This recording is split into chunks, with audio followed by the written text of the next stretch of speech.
At a family dinner, my nephew said, back in Grandpa's day, they didn't understand real ambition. I looked at the boy I'd mentored, trained, and funded. I smiled, paid the bill, and left early.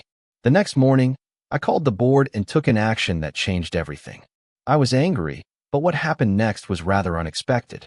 I will tell you how it all unfolded. First, let me quickly thank you for your continuous support. This means a lot to us. If you enjoy the stories we share, kindly subscribe to this channel. It will be great if you can leave a comment on which city you are watching from. We might just give you a shout out in our next story. Today's special shout out goes to Rita Williams from Lake Providence, Los Angeles. We are glad you enjoy our stories. Now let's go deeper into the story. My name is Samuel Reyes, and I built my life from broken bricks and borrowed time. There was no trust fund, no easy path, no connections that opened doors for me. What I had was a wrench in one hand and a notebook in the other, learning everything I could while working double shifts at my uncle's auto shop. I climbed the ladder slowly, through night school, part-time consulting gigs, and failed ventures no one remembers but me. Eventually, I found my stride in industrial logistics. I learned how to turn inefficiencies into revenue and carved out a niche with my own company by my early 40s. I didn't need the spotlight, just control. My life was orderly, measured, and, most importantly, earned. That's why, when Ethan, my nephew, came into my life, I gave him every shortcut I never had. Not because he asked, because I thought it was love. Ethan was 7 when my brother, Marco, died of a stroke in his sleep. His mother had already left years earlier, and custody fell to me because I was the only one in the family stable enough to take him. I didn't hesitate. He was my brother's son. A quiet, bright-eyed kid who used to stack his toy blocks by color and alphabetize his picture books. I took him in, enrolled him in the best schools I could afford, and worked overtime so he'd never know what a shut-off notice looked like. Over the years, I became more than an uncle. I was his parent, his provider, his mentor. I poured everything into him, not just money, but attention, advice, discipline, and affection. When he got into Stanford, I cried in the car alone for 15 minutes. I paid for his tuition, sent him monthly stipends, even bought him a used BMW his junior year. Every time I looked at him, I saw the promise of everything I could have been if someone had given me a hand instead of making me claw my way up from zero. He was always sharp, too sharp, sometimes. He could read a room faster than anyone I knew how to say just enough to make people like him without giving anything real away. That talent worked wonders in business school, and even better when he joined my company after graduation. I started him in operations, low enough to learn, but close enough to see how the wheels turned. He wasn't lazy, I'll give him that. Ethan showed up early, stayed late, pitched good ideas. But I saw something else growing in him too, a sense of inevitability. Like success was his right, not his pursuit. He started to assume access instead of earning it. People deferred to him because he was my nephew, and I let it happen. I'd earned my throne with blood, and I was too tired to watch someone else go through the same war. I thought I was helping him. I didn't realize I was robbing him of the one thing that made me. So when the family dinner happened, one of those rare nights when I gathered all the cousins, in-laws, and distant aunties at a high-end restaurant uptown, I just wanted a quiet evening. I'd footed the bill, as always, and reserved a private room. Everyone was laughing, passing plates, telling old stories about my father and his stubborn work ethic.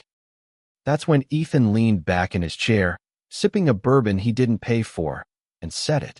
Back in Grandpa's day, they didn't understand real ambition.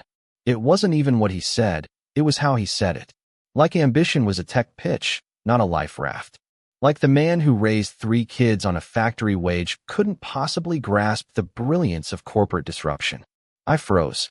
The table went quiet, eyes darting to me, expecting a joke or a correction.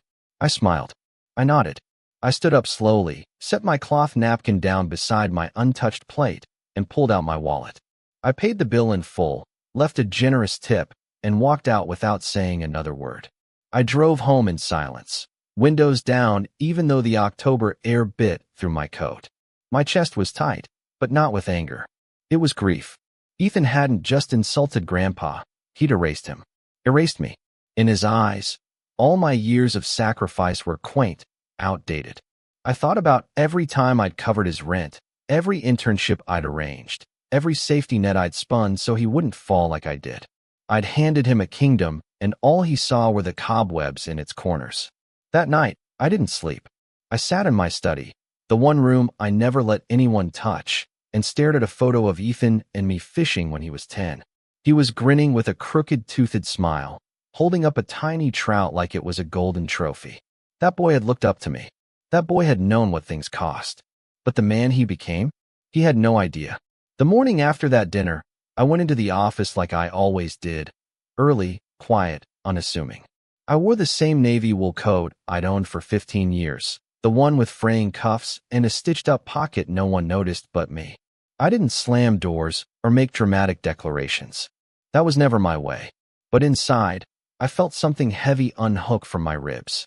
I'd spent the night replaying Ethan's voice in my head, over and over again, like a skipping record. Back in Grandpa's day, they didn't understand real ambition. I could still hear the smirk behind his words, the casual arrogance of someone who thought ambition was about exit strategies and IPOs. He didn't understand that ambition, for men like my father and me, wasn't a dream, it was a requirement. It meant waking up when you were sick, working when your hands were cracked open, and doing whatever it took so the people you loved didn't go hungry. Ethan hadn't inherited that fire. He'd been too insulated from the cold. I walked straight into the boardroom that morning without scheduling anything. Most of the executives were already seated, preparing for the quarterly review. They looked up, surprised, when I stepped in without my assistant. 5 minutes, I said, setting my leather portfolio down on the table. No one interrupted. I explained, calmly and plainly, that I would be transferring my voting shares, over 38% of the company's stock, to a longtime rival of Ethan's, a man named Russell Tran, a scrappy Vietnamese entrepreneur who'd come from nothing and fought tooth and nail to carve out his niche in the logistics industry. Russell and I had crossed swords many times in the past, but I respected him. He reminded me of myself when I was younger. He was the kind of man who'd sharpened his claws in real-world trenches, not business case studies. The room was silent when I finished. A few jaws slackened. A couple of board members exchanged side glances. But I didn't waver. It's time for fresh hands, I said. Hands that remember what it costs to build something from the ground up. Ethan didn't call until 3:47 p.m. I remember the exact time because I was in the middle of reviewing quarterly logistics contracts when his name flashed across my phone screen. I let it ring twice before picking up. "Tell me this is a rumor," he said. No hello, no preamble. His voice was tight, on the verge of unraveling. I said nothing. Just let the silence do the talking. "You gave your shares to Russell? Are you kidding me? That guy's a parasite. He's been trying to undercut us for years." I leaned back in my chair, gazing out the window at the skyline. "He knows what ambition costs," I said quietly. Ethan went ballistic. "You sabotaged me. I've worked for this. I earned this." That's when I laughed, not mockingly, not to provoke him, but because it hit me how little he understood. "You've worked for me, Ethan. Not for this." He shouted something I didn't catch, then hung up. I didn't call back. I didn't need to. I thought that would be the end of it. A hard reset. Maybe it would humble him. Maybe it would light that fire I hadn't seen in years. But instead of reflection, Ethan doubled down. He called mutual contacts, tried to rally support, even reached out to investors to express concern over my decision. I heard from a colleague that he'd been spotted at a bar 2 nights later, ranting about how I'd sold him out. That was the phrase that stuck with me. Sold him out. As if I owed him something. As if years of handouts and mentorship weren't enough. As if his very name, his place at the table, hadn't been paid for by my blood and sweat. That was when I realized I hadn't just spoiled him. I'd protected him from the one thing he needed to face, failure. So I took it one step further. The house. I'd bought him a beautiful 2-story home on the edge of Silver Lake when he graduated, modern, open concept, with floor-to-ceiling windows and a backyard big enough for a dog he never bothered to get. I'd signed it over to him as a gesture of trust, but I'd kept the mortgage in my name. That afternoon, I called my attorney and reversed the deed. Within a week, he received a letter informing him that the house was no longer his to occupy. I didn't evict him with force. I gave him 30 days. But I did include a handwritten note, slipped under the official documentation. You are ambitious enough. Get your own house. He called the moment he read it. This time, his voice was lower, angrier. You're destroying me, he said. You think this is some kind of lesson? You think I'll come crawling back? I didn't respond. You know what? Fine. I'll do it myself. And when I succeed, you'll see what real ambition looks like. I let him hang up. I stared at my desk for a long time afterward, feeling nothing and everything at once. I didn't want him to crawl. I wanted him to walk, without a hand to hold, without a safety net. Maybe then he'd understand what it meant to build a life instead of being handed one. It hurt. God, it hurt more than I ever imagined it would. But some lessons only stick when they're carved in discomfort.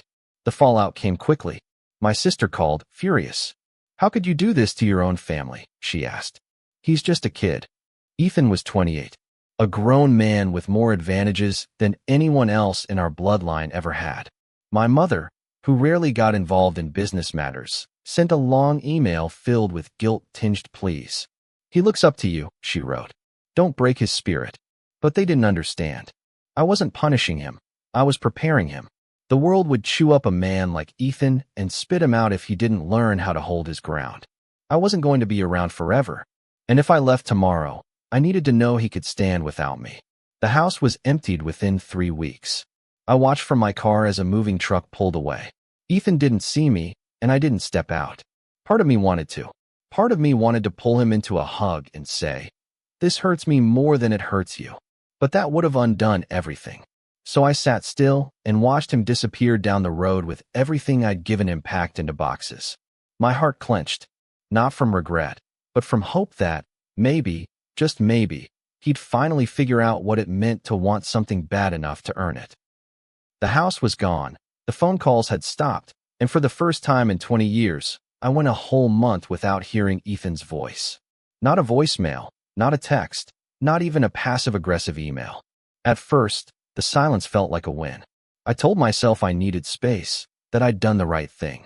But the truth was, every night I sat in that empty house, mine, not his, I kept thinking I'd hear the buzz of my phone, or see his name light up the screen with a sentence that meant he finally understood.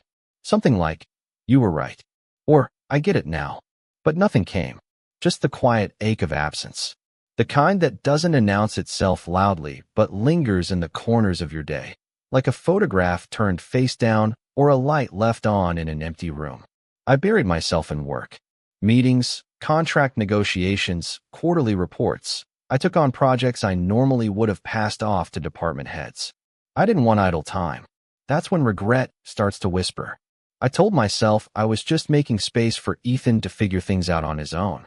But the truth is, I was watching him from a distance. I asked a friend at the city licensing office to let me know if Ethan filed anything new. I checked LinkedIn more times than I care to admit. He hadn't updated it. No new ventures. No job announcements. No signs of movement. For a while, I thought he might have left town. That maybe he'd gone to live with a college friend or disappeared into the chaos of another city where the Reyes name didn't carry weight. But then I got a call. It was 2 months after I revoked the house. I'd just finished a late meeting when I noticed a voicemail blinking on my phone. I recognized the number. It was Ethan's. I didn't listen right away. I waited until I got home, poured myself a glass of scotch, and sat in the den before I pressed play. His voice came through low and rough, like he hadn't slept in days. Uncle Sam. I messed up. He paused. I heard traffic in the background, maybe a car horn. I didn't see it. I really didn't. I thought I was doing everything right. I don't know. I just thought I deserved it because I worked hard. Another pause. But I didn't build anything. I didn't earn what you gave me. I don't know how to start over. There was a crack in his voice then. Just a flicker of the boy I used to know. Please call me back. I sat there with the phone in my lap, frozen. For a moment, I considered calling him right then and there. My hand hovered over the dial button. But something stopped me. Not anger, not pride. It was a gut feeling, the same one that had told me to pull the shares, to reclaim the house. He sounded sorry, but he hadn't changed yet. His tone still carried that weightless desperation, the need for rescue, not resolve. I couldn't be his ladder again. Not yet. If I pulled him up too early, he'd fall again. I needed to see him climb. So I didn't return the call. I saved the voicemail. Listened to it a few times that week. But I left it unanswered. Days turned into weeks. And slowly, the world around me adjusted to the new reality. The company was steady. Russell, despite his rivalry with Ethan, had made smart decisions with the voting shares. I didn't regret that move, not for a second. My only regret was that I hadn't made Ethan prove himself sooner. I thought of my father a lot during that time. How he used to come home with grease under his nails and collapse into a chair with a beer and a sigh that carried the weight of 1,000 compromises. He'd never once called himself ambitious. He didn't need to. His ambition was in the doing, not the talking, not the title. I wanted that for Ethan. I wanted him to know that feeling, not of winning something, but earning it. Then, in late February, I got a call from one of my vendors. A small-time printing company I'd used for years to make marketing materials. "Hey Sam," the owner, Miguel, said. "You know a kid named Ethan Reyes?" Said he was starting a logistics consulting firm and needed help designing his logo and business cards. He dropped your name. Wanted to know if we could give him a discount. I nearly dropped the phone. "Did he seem serious?" I asked. Miguel laughed. Kid looked like hell, but he had a business certificate and a binder full of market research. "I think he's trying to do it right." I didn't respond, just thanked him and hung up. My chest ached, not with pain, but with something like hope. The next day, I drove across town. I didn't call first. I just wanted to see it with my own eyes. The address listed on the business certificate was a tiny unit above a mechanic shop on East Melrose. The windows were dusty, the staircase cracked, but there was a paper sign taped to the door, Reyes Logistics Consulting, LLC. I stood there for a while, hand on the railing, just breathing it in. I didn't knock. I didn't go inside. I just nodded to myself and walked away. He'd taken the first real step. That mattered more than anything he'd ever said to me. When I got home, I finally returned his call. He answered on the first ring. "Uncle," he asked, tentative, breathless. I didn't let the silence linger. "I heard you started something," I said. "Yes," he replied quickly. "It's small. It's nothing big, but I cut him off gently. "It's yours. That's what matters." There was a pause. Then his voice cracked. "Thank you." I didn't cry, but something inside me shifted. A wall came down, brick by brick. "Come by Sunday," I said. "I'll cook." Sunday came with a strange kind of nervousness, the kind that sat low in my gut and tightened with every tick of the clock. I hadn't cooked for Ethan in over a year, not since before the fallout. I stood at the stove, stirring a pot of arroz con pollo the way my mother taught me, slowly, patiently, letting the rice soak up the broth one simmer at a time. I used to make this dish on birthdays, on the nights Ethan came home with a good grade or needed comfort after a breakup. It was the kind of meal that didn't just fill your stomach, but anchored you, reminded you where you came from. I found myself tasting it more than usual, as if hoping to perfect something I already knew by heart. I wanted it to be right. Not fancy, not impressive, just right. He arrived 15 minutes late, which I took as a good sign. The old Ethan would have shown up early to make a performance out of punctuality, always eager to be noticed. But this version, unkempt hair, secondhand blazer, shoes worn down at the heel, walked in like someone unsure if they still had a place at the table. "Smells like childhood," he said, trying for a smile. I didn't answer right away. I nodded toward the kitchen island where I'd set out plates and poured water instead of wine. He noticed, but didn't comment. That silence between us was thick, not angry anymore, just cautious. Like two people inching across a frozen lake, testing which cracks could hold their weight. We sat and ate with the kind of slow, quiet rhythm that used to come easily between us. I watched him closely, noticing small details. He didn't check his phone once. He chewed slower, leaned in when I spoke, and listened instead of filling every silence. It wasn't the posture of a man pretending humility. It was someone learning how to be humble. He told me he'd landed 2 clients, small ones, local retailers trying to navigate their supply chains. "It's not much," he said, "but I'm learning how to write contracts, negotiate rates, handle vendor delays. Stuff you don't learn in business school." I raised an eyebrow. "Stuff I tried to teach you for years." He nodded. "Yeah, but I didn't understand it until I had to do it with everything on the line." That landed. I could see it in his eyes. The boy was still there, but something harder, steadier, had settled behind his gaze. After dinner, we moved to the back patio. It was cool outside, and I brought out 2 old lawn chairs I hadn't used in months. We sat under the soft yellow glow of the porch light, the city humming quietly in the distance. "I hated you for a while," he said suddenly. "Thought you were trying to ruin me. Strip me down." I took a sip of water and nodded. I said plainly. "Because I knew it was the only way you'd build yourself back up." He exhaled a bitter laugh. "You really don't pull punches, do you?" I turned to look at him. "I did for 20 years. That's the problem." He went quiet after that, staring out into the yard. "I had to sleep on a friend's couch for a month," he admitted. "It was humiliating. Applying for contracts I wasn't sure I could fulfill, bargaining for printer credit, calling people who never returned my calls. I thought about quitting. Thought maybe I just wasn't built like you." My jaw tightened at that. "Don't be built like me," I said. "Be built like you. Just make sure that version of you knows how to suffer and survive without blaming the world." He didn't respond right away, but I saw his shoulders drop just slightly, like something he'd been holding finally loosened. Then came the question I didn't expect. "Do you forgive me?" It was small, almost whispered. I sat back, letting it hang between us. Not because I didn't know the answer, but because I wanted him to feel the gravity of asking it. "Forgiveness isn't the problem, Ethan," I said slowly. "I never hated you. I hated what you started to believe. That you were owed something just for existing. That you could inherit character the same way you inherited a house or a title." He looked down, his hands clasped between his knees. "I didn't see it," he murmured. "I really thought I was working hard." I nodded. "You were. But working hard with a safety net is different than working with no parachute. Now you know the difference." We didn't talk much after that. The conversation had drained us, but in a good way, like lancing a wound that had been festering too long. Before he left, I handed him an envelope. Inside was a check, not enough to buy back the house, not enough to fund a lavish life, but enough to stabilize his business and keep him moving. He looked at it, then at me. "I can't take this." I smiled. "You can, because now I know you'll treat it like fuel, not a free ride. There's a difference." He hesitated, then folded the envelope and slipped it into his coat. "I'll pay you back." I stood and clapped a hand on his shoulder. "Just build something you're proud of. That's all the payback I want." After he left, I sat alone on the patio for a long time.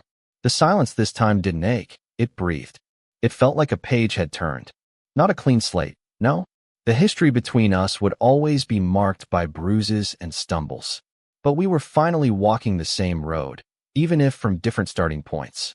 I thought about my father again, and how he never saw Ethan grow into this version of himself. Maybe he'd have been proud, or maybe he'd have said, "Took the boy long enough." Either way, I felt a calm settle over me that I hadn't known in years. Ethan still had a long way to go. He wasn't a success story yet, and I wasn't going to jump in and fix every mistake. But for the first time in years, I trusted his trajectory. And sometimes, that's all you need, to see someone finally take flight on their own, even if it took a storm to push them off the ledge. 3 weeks passed after that dinner on the patio, and I told myself I was done testing him. I'd handed Ethan the rope. He could climb or let it slip through his fingers. I wasn't going to hover, wasn't going to check in every morning like a paranoid investor. But old habits have a long shadow. Some days, I'd open my laptop and pretend not to look at the local business registry, but I always found myself scrolling. I saw when he officially registered Reyes Strategic Logistics, LLC. Saw the small listing for a workshop he was hosting on vendor relations at a local Chamber of Commerce event. And quietly, without fanfare, I watched the world start taking him seriously, not because of his last name, but because of his results. There was no PR blitz, no polished LinkedIn post with hashtags about legacy. Just work, quiet, consistent, and finally his own. But even as I sat with that satisfaction, there was something uneasy growing inside me, a lingering sense that not everyone was pleased with how things had gone. You don't shake up a family without consequences. The week Ethan launched his website, I got a call from my niece Olivia, Marco's daughter. She didn't mince words. "You've created a mess," she said, voice tight, angry. "People are talking. They think you tried to ruin Ethan. They think you're bitter, that you handed your shares to a rival out of spite. I sighed, leaning against the kitchen counter. What people? I asked, though I already knew. Cousins. Friends of Dad's. Even Mom's been getting questioned at church. Olivia wasn't just venting, she was warning me. He's your nephew. Family shouldn't be humiliated like that. You could have taught him differently. I closed my eyes. I tried. I said quieter now. For 20 years, I tried. That night, it hit me harder than I expected. I wasn't just up against Ethan's ego. I was up against a narrative. People don't see private conversations. They don't see sleepless nights or second chances given in silence. They see the house revoked, the board votes handed over, the company name shifted, and they write their own story around it. The cold-hearted uncle who turned on his nephew. The bitter old man protecting his throne. No one wanted to believe it was about growth. Growth doesn't make headlines at reunions. Scandal does. I sat in my den, staring at an old framed article from when I was featured in a business magazine, From Wrench to CEO, Samuel Reyes on Building a Legacy. I ran my finger across the glass and wondered what that legacy looked like now. Incomplete, maybe, or misunderstood. The fallout reached Ethan too, and in ways neither of us had expected. A few former colleagues of mine, people who'd always played nice while I was holding the reins, started reaching out to him. Not to help, to use. I found out through a back channel that one of them tried to convince Ethan to file a claim against the company for unfair treatment. Say he stripped your inheritance, the man had allegedly said. We can make it look like a breach of verbal contract. Ethan didn't do it. He could have. That moment right there told me more than any apology ever could. He didn't just resist temptation. He protected the very structure that had once failed him. That's when I knew the lesson had taken root. He didn't need revenge. He needed results. But every rise comes with its scar, and one arrived in the form of a video. It was late on a Thursday when I got a link from one of my former business partners. Thought you should see this, the message said. I clicked. It was a shaky recording from a local panel event, where Ethan had been a guest speaker on millennial leadership and modern business ethics. At first, I smiled. Then I watched. A moderator asked him how his family influenced his journey. He hesitated, then said, "Sometimes the best gift your mentor can give you is forcing you to fall." The audience chuckled. He continued, "I didn't understand it then, but I do now. I thought I was being punished. I wasn't. I was being cut loose. And it hurt like hell. But it saved me." I paused the video there. My hands were trembling, but not from rage. From something closer to release. Still, I watched the rest. Someone in the audience asked if he and I had reconciled. "We talk," Ethan said. "Not every day. Not like before. But we talk. And when we do, it's honest." Then came the part that surprised me. "My uncle's the reason I'm here. Not because he built the company. Because he took it away." The moderator nodded, then asked the final question. "Would you ever want to run your uncle's company again?" Ethan didn't smile. "No," he said. "That was his. I need to build mine." I turned off the screen. I didn't cry, but my chest felt like it had been cracked open, just enough to let the light in. Later that weekend, he came by unexpectedly. No call, no text, just knocked on my door like he used to when he was 12 and scared of thunderstorms. I opened it, surprised to see him holding a small box. "What's this?" I asked. He shrugged. "Just something I've been working on." I brought it inside, opened it at the kitchen table. Inside was a certificate from the Chamber of Commerce, recognizing outstanding local impact in emerging logistics. Beneath it, a handwritten note. "This doesn't erase anything, but I want you to know, I'm building it the hard way now." I sat with that for a long time, just reading it over and over again. He didn't ask for money, didn't ask for validation, just wanted me to know. That night, I called Russell, told him I'd like to have coffee sometime soon, not to ask for the shares back, just to thank him for playing a part in a lesson that worked. Russell laughed. "You know," he said, "that boy of yours? He's going to be better than both of us." I smiled, leaning back in my chair. "That's the point," I said. "That was always the point." The funny thing about legacy is how it changes shape the moment you stop trying to control it. I used to think it was a concrete thing, etched in contracts, sealed in buildings bearing my name. But these days, I think of legacy more like a fingerprint left behind in a room after you've walked out. It's in what people do after you're gone, how they live with the lessons you taught them, especially the ones they didn't want to learn. Ethan never said it outright, but I knew. I saw it every time. He carried himself like a man who'd fought to earn his footing. He had bags under his eyes now, a tiredness that didn't come from parties or pressure, but from responsibility. Real, weighty, back-breaking responsibility. I recognized it instantly. It was the same exhaustion I once wore like armor when I was building from scratch. By late spring, Ethan's company had expanded enough to move out of the unit above the mechanic shop.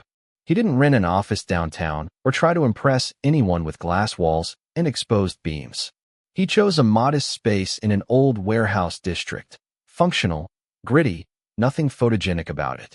When he invited me to see it, I didn't hesitate. I drove over on a Thursday morning, and he met me at the curb. He looked different in that light. Not older, but more defined.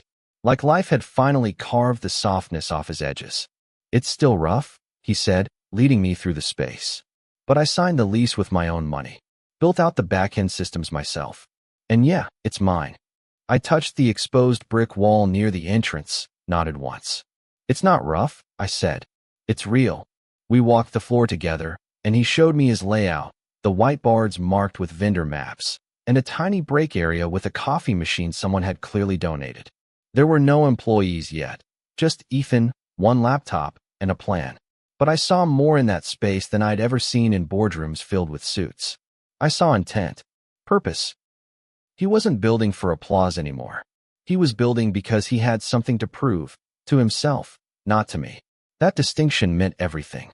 Before I left, he stopped me at the door. "You know," he said, voice low, "I used to think you were trying to take everything from me. But now I get it. You were making space." I turned to look at him. "You can't grow anything in soil that's already full," I said. "Sometimes, you have to pull up the roots first." The next family gathering was different. It was a barbecue at Olivia's house. Backyard, plastic chairs, kids running barefoot on the grass. The kind of gathering that reminded me why we put up with each other in the first place. There were still whispers, still half-glances from the extended family who hadn't been privy to the full story. But this time, I didn't care. I didn't need to correct them. Ethan was there too, quieter than usual, but steady. He greeted everyone respectfully, helped set up tables, didn't mention business once. When someone asked about his company, he gave a modest answer. No bragging, no smugness, just facts. "It's growing," he said, slow and steady. He caught my eye across the yard once and nodded. That nod said more than 100 speeches could have. Later that night, after the food had been cleared and most people had trickled out, I found myself alone on the patio with my sister. She hadn't brought up Ethan in months, not since her emotional phone call. But now, her tone had softened. "He's different," she said quietly, sipping from a plastic cup of wine. I don't know. He just seems settled now." I nodded. That's what happens when a man walks through fire and comes out the other side. She looked at me, eyes narrowing slightly. "Did you ever worry you went too far?" I considered it. "Every day," I said. "But I'd rather live with doubt than live with him never knowing how strong he really is." Forgiveness is a strange thing. People think it's a one-time event, like flipping a switch. But I've learned it's more like maintenance, like patching a roof or tending a garden. You do it again and again, sometimes for years, until the structure holds. Ethan and I didn't go back to the way we were. We found something better, mutual respect with boundaries. I didn't give him back the house. He didn't ask. I didn't buy him out of every problem. He didn't expect it. But I showed up when he needed advice, when he wanted to workshop a proposal, when he needed someone to tell him he wasn't crazy for dreaming big. That was enough. That was more than enough. The last time he came over, he brought his business ledger. Not a spreadsheet. A physical ledger. "I like writing it down," he said. "Makes the losses feel more real. Makes the wins more earned." We sat at my kitchen table, just like we used to, and reviewed it line by line. I asked tough questions. He had real answers. It was the proudest I'd ever been of him. Not because of how much he'd made, but because he finally knew how to keep it. Before he left that night, he turned to me and said, "I think I'm going to be okay." I didn't tear up, though the feeling knocked hard against my chest. I nodded. "I never doubted it," I said. He raised an eyebrow. "You sure about that?" I chuckled. "I doubted your methods. never your potential. And with that, he left. No hug, no grand finale. Just a quiet exit from a house that no longer held him hostage to his old self. Now, when I look at the photo of us fishing all those years ago, I don't feel disappointment anymore. I feel gratitude. We took the long road, twists, burns, bruises, and all, and came out on the other side better men. He found his ambition, and I found peace in knowing I'd raised someone strong enough to stand without me. Sometimes the hardest thing to do is let someone fall, especially when you love them. But real growth doesn't happen in comfort. Have you ever had to teach a hard lesson to someone you care about? Share your story in the comments. And if this journey resonated with you, like and subscribe for more emotionally raw stories about family, boundaries, and the cost of love. See you soon in the next one.